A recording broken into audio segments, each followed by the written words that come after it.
अस्सलाम वालेकुम दोस्तों। आज का जो वीडियो है ये लास्ट वीडियो का कंटिन्यूएशन है। यहाँ पर इस वीडियो में हम लोग क्या करेंगे, लास्ट वीडियो में हम लोग ने जो भी फंडामेंटल रेशियोज़ पढ़े थे उसी को अप्लाई करेंगे। हम लोग सबसे पहले पूरे प्रोसेस को ऑटोमेट करेंगे। हम लोग कुछ ऐसे पैरामीटर्स सेट करेंगे और एक स्क्रीन बनाएंगे जिसके वन क्लिक पर हम लोग है ना, जितनी भी 8,000 कंपनीज होती है ना, तो उसमें से हम लोग इंपॉर्टेंट कंपनीज छाट के निकाल लेंगे और ये होंगी स्ट्रॉन्ग कंपनीज। ओके, तो हम लोग ये स्क्रीन कैसे बनाएंगे ये चीज़ें हम लोग आज के दिन देखने वाले, ठीक है। बट ये वीडियो देखने से पहले अगर आप लोग ने लास्ट वीडियो नहीं देखा है तो आप लोग को ये वीडियो भी समझ में नहीं आएगा। सो डेफिनेटली आप लोग लास्ट वीडियो देख लीजिए और जितने भी आप लोग ने 20 फंडामेंटल रेशियोज़ कवर किए थे वो रेशियोज़ को अच्छे से आप लोग एनालाइज कर लीजिए, स्टडी कर लीजिए। ओके, उसी के बाद में वो सारे रेशियोज़ को हम लोग अप्लाई करेंगे और कुछ ऐसी इंपॉर्टेंट कंपनीज निकाल लेंगे जो सबसे स्ट्रॉन्ग कंपनीज होती है। ओके, तो हम लोग ये स्क्रीन कैसे बनाएंगे, हम लोग जाएंगे सबसे पहले screener.in पर। ओके, और यहाँ पर आप लोग सबसे पहले लॉगिन कर लेंगे, ठीक है। तो मैंने यहाँ पर ऑलरेडी करके रखा है, ठीक है। अब इसके बाद में आप लोग ये जो सेक्शन दिख रहा है ना स्क्रीन का, इस पर क्लिक करेंगे और यहाँ पर ऑप्शन मिलेगा क्रिएट न्यू स्क्रीन। या तो आप लोग यहाँ से क्लिक कर लीजिए या टूल्स में भी जाके आप लोग ये चीज़ कर सकते हैं, create a stock screen. Okay, तो मैं यहाँ पर क्रिएट कर रहा हूँ। ओके, अब यहाँ पर इसने हम लोग को पैनल दे दिया है कि यहाँ पर हम लोग हमारे पैरामीटर्स डाल दे और हम लोग को इंपॉर्टेंट कंपनीज निकल के आएंगी। फॉर एग्जाम्पल मैं बोल रहा हूँ कि अगर मुझे ऐसी कंपनीज लग रही है जिनका market cap more than 5,000 crore होना चाहिए, ठीक है, और मैं रन कर रहा हूँ, तो ये क्वेरी की बेसिस पे ऐसी कंपनीज निकल के आ जाएंगी जिनका मार्केट कैप 5,000 से ऊपर होगा। मैं इस पर क्लिक करके दिखा रहा हूँ, ये देखिए, ये ज़्यादा वाली कंपनी जो सबसे टॉप मोस्ट है ना, रिलायंस, TCS, और ये नीचे से शुरू हो रही कंपनीज बट सबका मार्केट कैप 5,000 से ऊपर का है। तो इसी तरीके से मुझे अगर स्ट्रॉन्ग कंपनीज निकालनी है ना, तो मेरे पास में एक पैरामीटर्स की लिस्ट है, उसे हम लोग यहाँ पर पेस्ट कर देंगे और उसकी बेसिस पे हम लोग ये सारे पैरामीटर्स अप्लाई करने पर अच्छी कंपनीज निकालेंगे, ठीक है। तो यहाँ पर मैं जा रहा हूँ क्रिएट ए न्यू स्क्रीन पर। ओके, और यहाँ पर मैं क्या करूँगा, ये कुछ इंपॉर्टेंट पैरामीटर्स है जो हम लोग ने लास्ट वीडियो में पढ़े थे और कंफ्यूजन भी निकाले थे, तो ये पैरामीटर्स को अप्लाई करके अच्छी कंपनीज निकालेंगे, ठीक है। इसमें कुछ चीज़ें कम ज़्यादा आप लोग कर सकते हैं, जैसे मैंने यहाँ पर ऐसे स्टॉक्स रखे हैं जिनकी करंट मार्केट प्राइस 5 रुपीज़ से ऊपर होनी चाहिए। आप लोग को लग रहा है कि भाई कुछ और स्टॉक्स और ऊपर की होना चाहिए, तो आप लोग 50 रुपीज़ रख लीजिए इसको, या 100 रुपीज़ रख लीजिए, या जो भी आप लोग को लग रहा है, ठीक है। देन मार्केट कैप मैंने 100 करोड़ से ऊपर का रखा है। आप लोग चाहे तो इसको 1000 करोड़ या 5000 भी कर सकते हैं, बट उसमें कंपनीज थोड़ी सी कम आ जाएंगी, ठीक है। Then price to book value मैंने 5 से नीचे रखा है, ठीक है। इसको और स्ट्रिक्ट हम लोग कर सकते हैं, लेस देन 3 भी कर सकते हैं। प्लेज परसेंटेज मैंने लेस देन 3 रखा है, आप लोग सीधा लेस देन 1 भी रख सकते हैं, ठीक है। इंटरेस्ट कवरेज रेशो मैंने मोर देन 3 रखा है, quick ratio more than 1, sales will be more than total capital employed. Okay, then return on equity ज़्यादा होना चाहिए, more than 15%। Return on capital employed जिसको ROCE बोलते हैं, it should be more than 20%। Okay, then डेब्ट to equity ratio less than 2 होना चाहिए, आप लोग इसको लेस देन 1 भी कर सकते हैं। Then days inventory outstanding 90 days से लेस होना चाहिए, मतलब ये कि इनके गोडाउन में माल कितने दिन तक पड़ा है, तो 3 महीने मैंने यहाँ पर रखा है, आप लोग इसको 2 महीने भी कर सकते हैं, ठीक है। देन डेप्टर डेज मतलब इन लोग उधारी कितने दिन में वापस लेते, ठीक है, तो यहाँ पर 4 महीने मैंने रखा है, आप लोग इसको 90 डेज कर सकते हैं। तो PEG रेशो मोर देन 1 और यहाँ पर PEG रेशो लेस देन 1, मतलब 0 से 1 के बीच में दिख रहा है PEG रेशो। और एक मैंने ऐड कर लिया है यहाँ पर डेप्ट percentage, it should be less than 33%, मतलब 1/3 से कम डेप्ट होना चाहिए। तो स्क्रीनर पर ये एक रेशो मैंने खुद से ही बना के डाल दिया था। इसको कैसा आप लोग कैलकुलेट करेंगे, तो ये आप लोग कैसा निकालेंगे, डेप्ट ऑलरेडी किसी भी कंपनीज का मेंशन करता है करोड़ में, ठीक है, और मार्केट कैप भी कितना होता है, कुछ करोड़ में होता है, ठीक है। तो इसका परसेंटेज अगर आप लोग को निकालना है तो कैसा निकालेंगे, market cap equals to 100%, so डेप्ट in crore equals to how much percentage. तो आप लोग को सिंपली क्रॉस मल्टीप्लिकेशन करना है और on the basis of debt आप लोग को डेप्ट परसेंटेज निकल के आ जाएगा, ठीक है। तो यहाँ पर ये रेशो आप लोग कैसा बनाएंगे, सपोज करो ये कंपनी है विप्रो लिमिटेड और यहाँ पर आप लोग को दिख रहा है इसका डेप्ट 17,000 करोड़ के करीब में और इसका मार्केट कैप कितना दिखा रहा है, 2,16,000 करोड़ के बीच में, ठीक है। तो ये रेशो अगर आपको बनाना है डेप्ट परसेंटेज का, क्योंकि ये तो करोड़ में दिखा रहा है, तो कितना % डेप्ट दिखा रहा है on the basis of market cap, तो ये कैसा निकालेंगे हम लोग जाएंगे एडिट रेशोज़ में और यहाँ पर जब नीचे आप लोग जाएंगे ना, तो ये बोलता है क्रिएट ए न्यू रेशो, तो आप लोग खुद का बना सकते हो। तो यहाँ पर मैं बना रहा हूँ डेप्ट परसेंटेज का और इसका शॉर्ट नेम मैं क्या रखूँगा, ये रख ले रहा हूँ मैं। फॉर्मूला में यहाँ पर क्या देने वाला हूँ, ठीक है। यहाँ पर मैं फॉर्मूला इसका देता हूँ कि डेप्ट into 100 divided by market capitalization. Okay, description हम लोग कुछ भी डाल सकते हैं। वी कैन कैलकुलेट डेप्ट percentage by following this ratio डल, और यहाँ पर शो प्रीव्यू कर रहा हूँ मैं इसको, तो यहाँ पर परसेंटेज निकल के आना शुरू हो गया। मैं सेव कर रहा हूँ इसको, ठीक है। अब यहाँ पर मैंने रेशो जब बना लिया है ना, तो मैं क्या करूँगा, मैं अगेन जाऊँगा विप्रो पर, और यहाँ पर जो डेप्थ दिख रहा है मैं क्या करूँगा, आपकी बार डेप्थ परसेंटेज देखो यहाँ पर आ गया। मैं यहाँ पर अगर नहीं आया रहेंगे तो सर्च कर लूँगा डेप्थ परसेंटेज का, तो देखो यहाँ पर दिखा रहा है। तो इसका डेप्थ परसेंटेज फिलहाल अगर मैं देखूँ तो कितना निकल के आ रहा है, 8% निकल के आ रहा है। ओके, क्योंकि 21 अगर होता था ना, 21 करोड़ तो 10% होता था, है ना। तो वो बेसिस में मेरे को ये रेशो निकल के आगे। अब मैं क्या करूँगा, अब मैं फाइनली बनाऊँगा मेरा स्क्रीन। तो उसके लिए मैं यहाँ पर जाऊँगा, और यहाँ पर जाने के बाद मैं क्रिएट न्यू स्क्रीन करूँगा मैं। तो यहाँ पर सारे पैरामीटर्स को मुझे पेस्ट कर लेना है, और जिसमें लास्ट वाला भी है डेप्थ परसेंटेज वाला, ठीक है।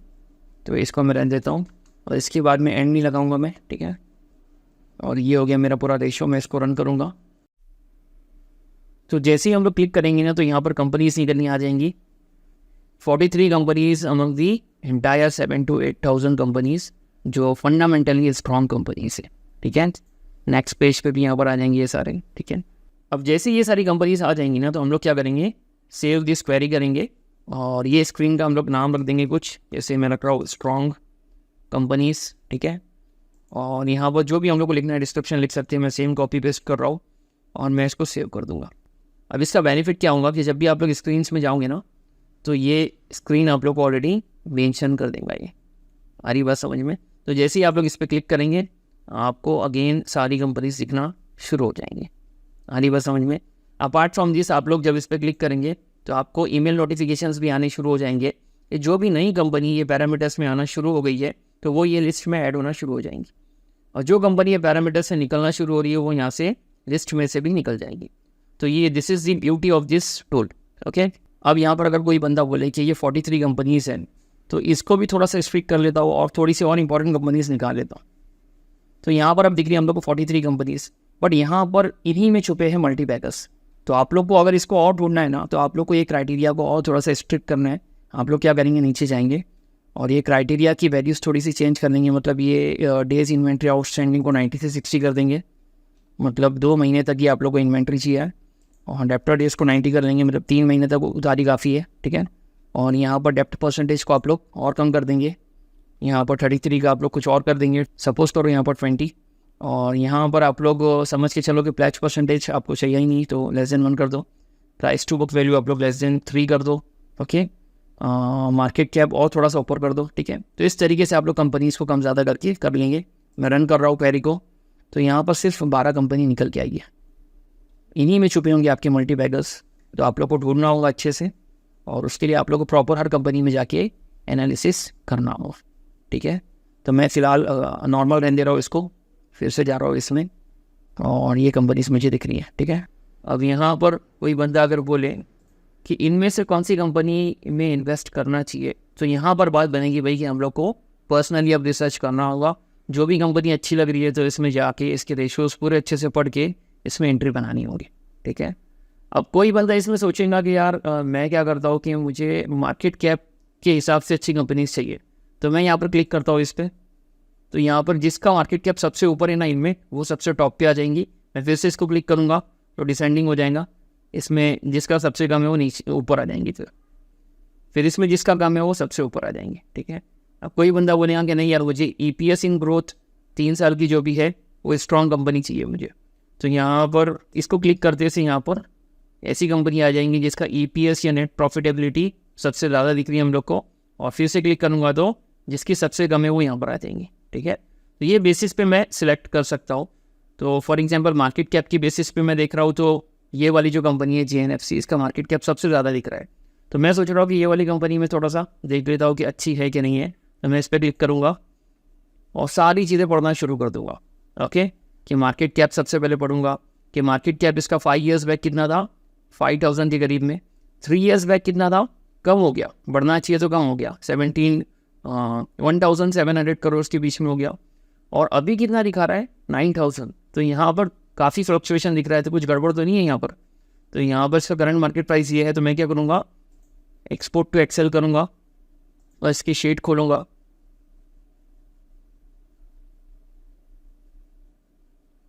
और यहाँ पर ये जो लास्ट वाला टैब है ना, डेटा शीट में जाके नीचे देख लूँगा कि नंबर ऑफ इक्विटी शेयर्स इसमें क्या हो रहे, बढ़ तो नहीं रहे। तो यहाँ पर बढ़ तो नहीं रहे, तो चलो ठीक है, कोई मसला नहीं है कि इसने अपने शेयर्स को तो नहीं बढ़ाया है, तो कोई प्रॉब्लम की बात नहीं है। यहाँ पर कोई और पैरामीटर्स हम लोग देख लेते। तो यहाँ पर मैं इसका पी देखता हूँ अभी। तो इसका पी 5 ईयर्स बैक कितना दिखा रहा था, इसका पी 5 ईयर्स बैक था 6.42। 3 ईयर्स बैक थोड़ा कम हो गया, अच्छी बात है। और अभी 6 के करीब में, मतलब एक कांस्टेंट रेंज में चल रहा है, तो कोई इतनी प्रॉब्लम की बात नहीं है। और इंडस्ट्रियल पी से जब मैं इसको कंपेयर कर रहा हूँ तो काफ़ी अच्छा है। इंडस्ट्रियल पी काफ़ी ऊपर है और इसका पी अभी बहुत दूर है वहाँ तक पहुँचने के लिए, ठीक है। तो अच्छी साइन है ये भाई। देन इसका ROE अच्छा है भाई। इसका ROCE कैसा दिखा रहा है, इसका ROCE भी बहुत अच्छा है। तो हर एतबार से ये कंपनी मुझे अच्छी लग रही है। बट मैं क्या करूँगा, यहाँ पर जाऊँगा प्रॉफिट एंड लॉस में और इसका सेल्स देखूँगा। तो इसका जो सेल्स है ना, कंटिन्यूसली ग्रो हो रहा है। सबसे अच्छी साइन यही होती है किसी कंपनी की कि उसका सेल्स अच्छा चल रहा है या नहीं चल रहा है, ओके। देन मैं नीचे जाके OPM परसेंटेज देख लूँगा इसका। तो OPM परसेंटेज भी इसका ग्रोइंग फॉर्मेट में है, बट ये साल थोड़ा सा कम दिख रहा है, ठीक है। तो इसको देख लेंगे हम लोग। देन यहाँ पर नेट प्रॉफिट इसका कंटिन्यूसली ग्रोथ हो रहा है, बट अभी थोड़ा सा कम हो गया है, ठीक है। EPS इन ग्रोथ बहुत स्ट्रॉन्ग है, अगेन सेम ईयर का थोड़ा सा प्रॉब्लम मुझे दिख रहा है, ठीक है। देन ROE में ग्रोथ दिख रहा है कि हाँ दिख रहा है भाई, ग्रोथ बहुत अच्छा दिख रहा है यहाँ पर। देन और कौन सी चीज़ें मुझे देखनी चाहिए, बैलेंस शीट में जाके इसका शेयर कैपिटल देख लूँगा कि चेंज तो नहीं हो रहा है, तो कॉन्स्टेंट है, तो एक अच्छी कंपनी की निशानी है ये। देन इसका कैश फ्लो जाके देख लूँगा। कैश फ्लो इसका अभी रिकवर होना शुरू हो गया है, ठीक है। माइनस में चला गया था, अब थोड़ा सा और रिकवर हो रहा है। तो यहाँ पर मैं इसको जाके अच्छे से देख लूँगा कि इसका ऑपरेटिंग एक्टिविटी से कैश फ्लो कैसा चल रहा है। तो कैश फ्लो इंक्रीज हो रहा था, बट अगेन ये साल का थोड़ा सा प्रॉब्लम आ रहा है, ठीक है। रिसीवेबल्स काफ़ी अच्छे आए हैं इसके। इन्वेंट्री थोड़ी बिकनी बाकी है, इसलिए थोड़ा प्रॉब्लम हो रहा होगा। इसको कुछ अमाउंट पे करना है, ठीक है, जो उसने अब तक दिया नहीं है, तो ये माइनस में दिखा रहा है। देन यहाँ पर इसने कुछ इन्वेस्टमेंट वगैरह करके रखा है क्या, तो यहाँ पर इसने कुछ एसेट्स को परचेज़ किया है अराउंड 173 करोड़, उसकी अच्छी बात है। कुछ एसेट्स को फोल्ड किया है, इन्वेस्टमेंट करके रखी है इसने, तो एक अच्छी बात है। कोई भी कंपनी इन्वेस्टमेंट कब करेंगी, जब उसके पास में फंड सरप्लस में है, ओके, अच्छी बात है ये। इन्वेस्टमेंट सोल्ड, इंटरेस्ट मिला है उसको इन्वेस्टमेंट का, ये है, ओके। तो ये सारी चीज़ें यहाँ पर। देन फाइनेंसिंग एक्टिविटी में कुछ लोन वगैरह तो नहीं लिया, ये देखना होगा हमें। तो इसने प्रोसीड्स फ्रॉम बोरिंग दिख रहा है भाई, यहाँ पर 13 करोड़ का इसने लोन लेके रखा है। और रीपेमेंट ऑफ बोरिंग्स भी दिख रहा है कि उतना उसने चुका भी दिया, अच्छी बात है। इंटरेस्ट भी पे किया है इसने, ठीक है। और डिविडेंड्स वगैरह पे किया है अपने स्टेक होल्डर्स को। तो सारी चीज़ें मुझे अच्छी दिख रही है इस कंपनी की। अगर मैं कैश फ्लो की भी बात करूँ, अब नीचे जाके मुझे देखना होगा कि इसके शेयर होल्डिंग पैटर्न कैसे है। तो यहाँ पर प्रोमोटर्स की होल्डिंग कांस्टेंट है, बट 50% से कम है, ओके। और यहाँ पर प्रोमोटर्स कौन है इसके, तो यहाँ पर ओके, ये गुजरात स्टेट इन्वेस्टमेंट लिमिटेड और Gujarat state fertilisers and chemical limited, यानी इन लोग के ही इन्वेस्टमेंट है, कोई और पार्टी नहीं है इसमें, ओके। थोड़ी सी ये बात समझ में आ रही है। FIIs की होल्डिंग इसमें डिक्रीज हो रही है धीरे धीरे, ठीक है। और DIIs की होल्डिंग इसमें अगेन कांस्टेंट है, जो भी चल रही है। पब्लिक की होल्डिंग थोड़ी सी इसमें बढ़ते जा रही है। It is not a good sign कि पब्लिक से ज़्यादा होल्डिंग तो ये लोगों के पास होना चाहिए था, या प्रोमोटर्स के पास में, ओके। ये पब्लिक इसमें है ना अनाड़ी होती है, और ये लोग सारे खिलाड़ी होते हैं, ठीक है। तो ये एक ट्रिक आप लोग समझ के चलो कि ये लोग की होल्डिंग अगर बढ़ रही है तो एक अच्छी साइन है, ठीक है। अब यहाँ पर और बहुत सी चीज़ें हम लोग देखेंगे। यहाँ पर इसका हम लोग देख लेंगे भाई, क्विक रेशियो 1 के ऊपर है क्या, ये देख लेते हैं हम लोग। तो इसका क्विक रेशियो 2.90 बहुत अच्छी बात है। इसका इंटरेस्ट कवरेज रेशियो काफ़ी अच्छा है, इट इज़ 387, तो एक पॉजिटिव साइन है। प्राइस टू बुक वैल्यू बहुत कम है, 1.04, तो एक अपॉर्चुनिटी हम लोग के लिए कि ये स्टॉक अभी तक भागा नहीं है सही से, ओके। फेस वैल्यू अगेन 10 है, यहाँ पर प्लेज परसेंटेज कुछ भी नहीं है, तो काफ़ी अच्छी साइन है हम लोग के लिए। और डेट टू इक्विटी रेशियो यहाँ पर 0 दिखा रहा है, तो एक पॉजिटिव सिनेरियो हम लोग को दिखती आ रहा है इस कंपनी में। PEG रेशियो 0.47, तो 1 से कम है, 0.5 से भी कम है, हमारे लिए एक अपॉर्चुनिटी है। डेप्ट परसेंटेज कुछ भी नहीं है, ओके। इन्वेंट्री डेज मतलब 90 डेज से भी कम इसके पास में इन्वेंट्री मेंटेन है, तो ज़्यादा नहीं है, ज़्यादा दिनों तक की इन्वेंट्री नहीं है इसके पास में, अच्छी साइन है। और डेप्टर डेज इसके बहुत ही कम है, 13 है, तो ये एक अच्छी कंपनी है, कोई भी इंसान आपको बोल सकता है कि ये कंपनी एक ऐसी कंपनी है जो स्ट्रॉन्ग कंपनी मानी जाएंगी, ठीक है। अब क्या इस कंपनी में हम लोग को एंट्री बना लेना चाहिए? नहीं, हम लोग को सबसे पहले इसकी फेयर वैल्यू निकालनी होगी। तो नेक्स्ट वीडियो में आप लोग को किसी भी स्टॉक की फेयर वैल्यू निकालने का मेथड बताया जाएगा, ओके। और इसके बाद में अगर फेयर वैल्यू भी अच्छी निकल के आती है तो हम लोग को इसका टेक्निकल चार्ट जाके देखना होगा और एंट्री लेवल्स डिसाइड करने होंगे और on the basis of that हम लोग इसमें एंट्री लेंगे। आ रही बात समझ में? But before taking this company और एक चीज़, एक सीक्रेट आप लोग को बताना था मुझे कि इन्वेस्टमेंट से पहले हम लोग को और एक चीज़ कर लेना चाहिए। हम लोग ने इस कंपनी की न्यूज़ के बारे में थोड़ा सा मालूमात ले लेना चाहिए, ओके, कि इसमें कुछ न्यूज़ वगैरह या कुछ स्कैम्स वगैरह तो नहीं आया था। तो मैं लिखता हूँ JNFC स्कैम्स। अगर मुझे कुछ ऐसा दिख रहा है तो मुझे वो चीज़ देख लेना चाहिए और पूरा अच्छे से पढ़ लेना चाहिए, है ना। और वो सारे चीज़ें अच्छे से देख के कब हुआ था ये स्कैम, क्या हुआ था इसमें एग्जैक्टली, और कुछ प्रॉब्लम तो नहीं चल रहा है अंदर कंपनी में, मैनिपुलेशंस तो नहीं चल रही, ये चीज़ें थोड़ी सी देख के हम लोग को इसमें इन्वेस्टमेंट करना चाहिए। तो चाहे आप लोग स्कैम डाल दो या JNFC फ्रॉड डाल दो, जो भी आप लोग को मुनासिब लग रहा है आप लोग चेक कर लो इसके बारे में हर एक चीज़, ओके। क्योंकि न्यूज़ में तो चीज़ें आ जाती है ना, तो ये चीज़ें हम लोग को भी मालूम पड़ जाए बिफोर इन्वेस्टिंग। और फिर ऐसे स्टॉक्स हम लोग को मल्टी बैगर रिटर्न्स देते हैं, ओके। मतलब ये जितनी भी कंपनीज है ना, ये मल्टी बैगर बनने वाली कंपनीज है। बस ज़रूरत इस चीज़ की है कि आप लोग ने थोड़ा सा स्ट्रिक्ट होना है और ऐसे ऐसे स्टॉक्स को छाट के निकाले ना इनमें से भी जो आप लोग के लिए मल्टी बैगर है। अब मैं सेकंड कंपनी देखता हूँ, स्क्रीन पे जाता हूँ, स्ट्रॉन्ग कंपनीज पे क्लिक करता हूँ। अब की बार मैं क्या करता हूँ, ऑन द बेसिस ऑफ, मैं सोच रहा हूँ कि EPS ग्रोथ जो दिख रहा है ना, on the basis of debt में अच्छी कंपनी निकालना शुरू करता हूँ। तो मैं इस पर पहले क्लिक करता हूँ, तो सबसे टॉप मोस्ट लेवल की जो कंपनी है ना वो यहाँ पर आ जाएंगी, ओके। तो उसमें यहाँ पर दिखा रहा है सूरज, तो मैं इस पर क्लिक कर रहा हूँ। तो यहाँ पर ये कंपनी कौन से सेक्टर को बिलोंग करती है, तो यहाँ पर हम लोग इसको पढ़ लेंगे। और शॉर्ट में आप लोग को देखना है तो स्टील सेक्टर की कंपनी दिखा रहा है यहाँ पर ये, ठीक है। तो ये कंपनी का मैं फंडामेंटल एनालिसिस शुरू करता हूँ। यहाँ पर इसका मार्केट कैप दिखा रहा है 231 करोड़, मतलब छोटी कंपनी है ये, ज़्यादा बड़ी नहीं है। करंट मार्केट प्राइस भी इसका 126 रुपीज़ है, ओके। देन इसका मैं देख लेता हूँ सबसे पहले मार्केट कैप अच्छे से। तो 5 ईयर्स बैक कितना था, 86 करोड़। 3 ईयर्स बैक कितना था, कम हो गया 45 करोड़, बट अभी कितना दिखा रहा है 231 करोड़। तो मुझे इसको इवेलुएट करना होगा। मैं जाऊँगा एक्सपोर्ट टू एक्सेल और यहाँ पर क्लिक करके नीचे डेटा शीट में जाऊँगा और यहाँ पर नीचे स्क्रॉल करके देख लूँगा इसके शेयर्स सेम है या कम है। तो यहाँ पर शेयर्स तो इसके कांस्टेंट है, बट एंडिंग में क्या हो गया, इसके शेयर्स कम हो गए। तो किसी भी कंपनी ने शेयर्स को बढ़ाई नहीं है, कम करी है, तो और एक अच्छी साइन है कि इसने मे भी शायद बायबैक किया होगा, ओके। इसको खुद को ही अपनी कंपनी के शेयर्स वापस लेने हैं और खुद के स्टेक को बढ़ा देना है, ऐसा समझ के चलो। तो एक अच्छी साइन है हमारे लिए, बुरी साइन नहीं है, ठीक है। तो वो बेसिस पे इसका क्या हो गया था भाई, जो मार्केट कैप था ना वो कम हो गया, क्योंकि मार्केट कैप का फॉर्मूला ये होता है कि number of equity shares into current market price, okay. तो शेयर्स कम हो गए तो डेफिनेटली मार्केट कैप ये थोड़ा कम हो गया रहेंगे, ठीक है।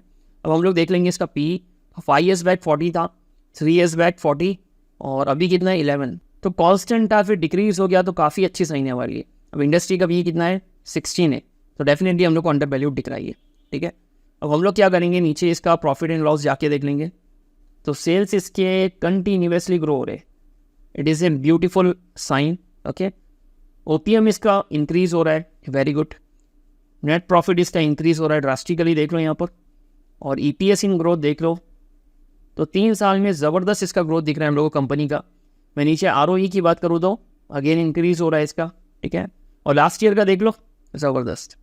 बैलेंस शीट में जाके देख लूँगा इसका शेयर कैपिटल, तो देखो कांस्टेंट था, बट लास्ट ईयर का थोड़ा सा कम हो गया, ठीक है।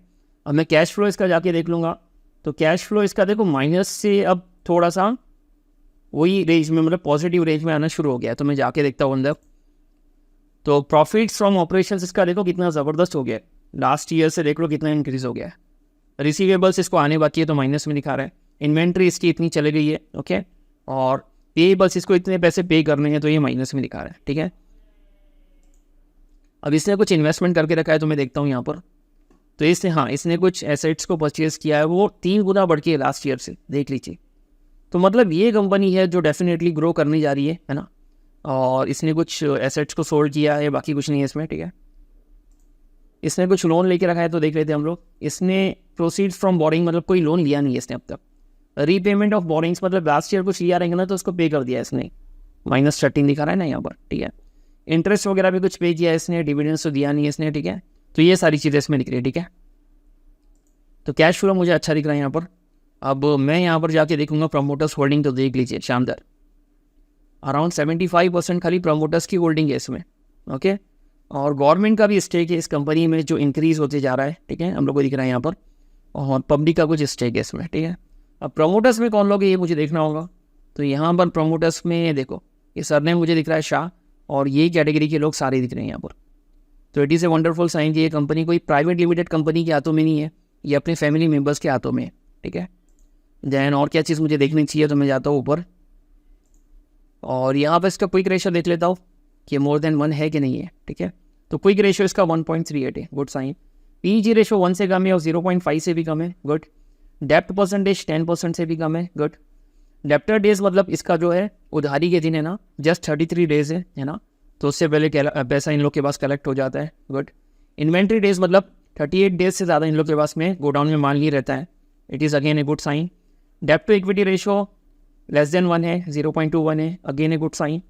तो सारी चीज़ें तो अच्छी दिख रही है इस कंपनी की। प्लेज है क्या, कुछ भी नहीं है।